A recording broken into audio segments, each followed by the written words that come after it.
Assalamualaikum warahmatullahi wabarakatuh. Perkenalkan, nama saya Doni Pasrianto, NIM 201020204004, kelas 3A, tertulis biologi, mata kuliah ekologi tumbuhan, dosen pengampu Bapak Hendra Ladrimat SSI MPD. Baiklah, saya akan menjelaskan materi tentang satu proses dasar dalam produktivitas primer. Kedua, beberapa metode penentuan produktivitas primer. Tiga, produktivitas primer dalam ekosistem alami. 4, gambaran umum produktivitas ekosistem. Kelima, produktivitas primer dalam pertanian. Pertama, proses dasar dalam produktivitas primer. A. Proses fotosintesis. Dalam proses ini, hanya sebagian kecil energi cahaya yang dimanfaatkan. Diperkirakan dari jumlah energi cahaya yang sampai pada tumbuhan, hanya 1-5% dapat diubah menjadi energi kimia. Pemanfaatan energi cahaya untuk membentuk karbohidrat dalam fotosintesis meliputi beberapa proses kimia yang sangat kompleks, termasuk dengan biokalalitornya yang berupa enzim. Secara sederhana, reaksi fotosintesis dapat dituliskan sebagai berikut: cahaya atau klorofil. Terusnya, gula yang dihasilkan dalam proses fotosintesis mempunyai berbagai kemungkinan, yaitu dimanfaatkan kembali dalam proses respirasi untuk menghasilkan ATP, dikonversi menjadi bentuk senyawa organik lain, dan dikombinasi dengan gugur terbentuknya menjadi asam amino dan selanjutnya diubah menjadi protein. Terusnya, proses respirasi. Proses ini merupakan kebalikan dari proses fotosintesis yang melibatkan berbagai reaksi dan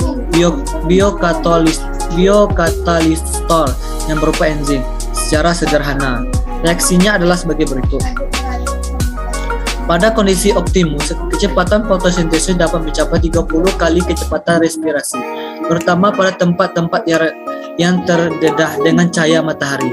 Pada umumnya, tumbuhan menggunakan karbohidrat untuk respirasinya sekitar antara 10-75% dari hasil fotosintesisnya, dan ini tergantung dari jenis dan usia tumbuhan. C. Faktor lingkungan.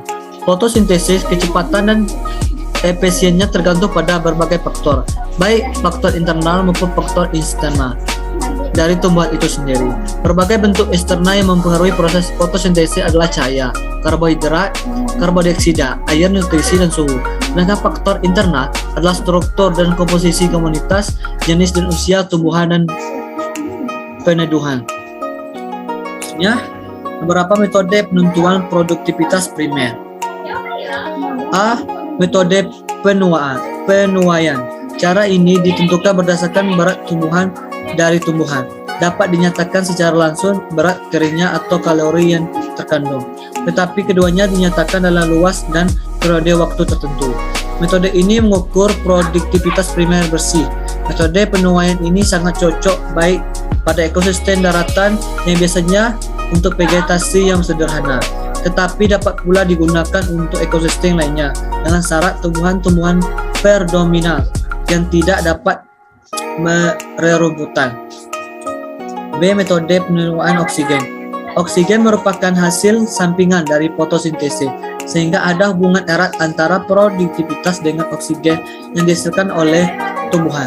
Tetapi harus diingat, sebagian oksigen dimanfaatkan oleh tumbuhan tersebut dalam proses respirasi dan harus diperhitungkan dalam penentuan produktivitas. Metode ini sangat cocok dalam menentukan produktivitas primer ekosistem perairan dengan fitoplankton sebagai produsennya. Dua contoh air yang mengandung gagasan diambil pada kedalaman yang relatif sama. Satu contoh disimpan di dalam botol bening dan satu lagi pada botol yang dicat hitam. Kandungan oksigen dari kedua botol tadi sebelumnya ditentukan, kemudian disimpan dalam air sesuai dengan kedalaman dan tempat pengambilan air tadi. Kedua botol tadi dibiarkan selama 1-12 jam. Selama itu akan terjadi perubahan kandungan oksigen di kedua botol tadi. Pada botol yang hitam terjadi proses respirasi menggunakan oksigen, sedangkan pada botol yang bening akan terjadi fotosintesis maupun respirasi. Diasumsikan respirasi pada kedua botol relatif sama. Dengan demikian, produktivitas dan ganggan ditentukan. C. Metode pengukuran karbodioksida. Karbodioksida yang dipakai dalam fotosintesis oleh tumbuhan dapat digunakan indikasi untuk produktivitas primer. Hal ini terjadi juga pada metode penentuan oksigen proses respirasi harus ditentukan. Metode ini cocok untuk tumbuhan darat dan dapat dipakai pada suatu organ daun. Ada dua teknik atau metode utama, yaitu metode ruang tertutup. Biasanya digunakan untuk sebagian atau seluruh tumbuhan kecil, herba, gerdu pendek. Metode aerodinamika. Metode ini maksudnya menutupi kelemahan-kelemahan pada metode ruang tertutup. D. Metode radioaktif. Materi aktif yang dapat diidentifikasi radiasinya dimasukkan dalam sistem.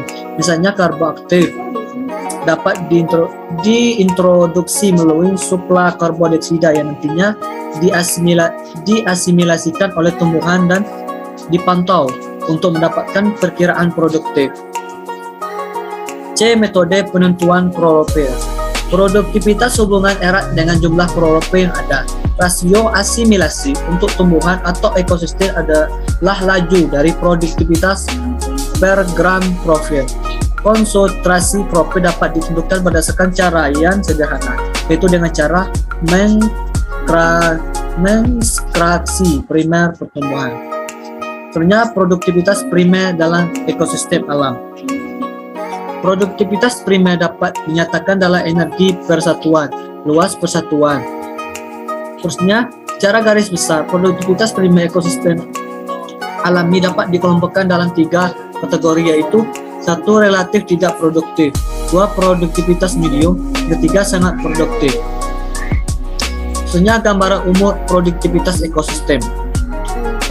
Sebagian besar persentase permukaan bumi berada dalam kategori produktivitas yang rendah akibat tidak adanya air seperti padang pasir atau kekurangan hara seperti laut dalam. B. Produktivitas lautan pada kenyataannya lebih rendah daripada produktivitas daratan. Hal ini diakibatkan oleh beberapa penyebab. Yang paling tinggi adalah tingginya persentase energi yang dipakai dalam respirasi oleh fitoplankton dan akibat kekurangan hara tersebut, terutama pada lapisan permukaan air. C. Ekosistem yang paling produktif adalah ekosistem terbuka, memiliki komunitas yang intensif. Terdapat ekosistem lainnya. Dan seterusnya produktivitas dalam ekosistem pertanian. 1. Pemanfaatan rata-rata energi matahari oleh ekosistem alami adalah 2-7 kali rata-rata yang dipakai oleh tanaman pertanian. Baik dalam beberapa daerah iklim, sistem pertanian yang memanfaatkan energi surya sepenuhnya adalah tanaman yang selama setahun penuh mempunyai penutupan atau kanopi yang rapat. C. Pada kenyataannya, semua produktivitas yang diperkirakan untuk pertanian memerlukan subsidi energi. Itulah penyampaian materi dari saya. Tutup dengan wabillahi taufiq wal hidayah. Wassalamualaikum warahmatullahi wabarakatuh.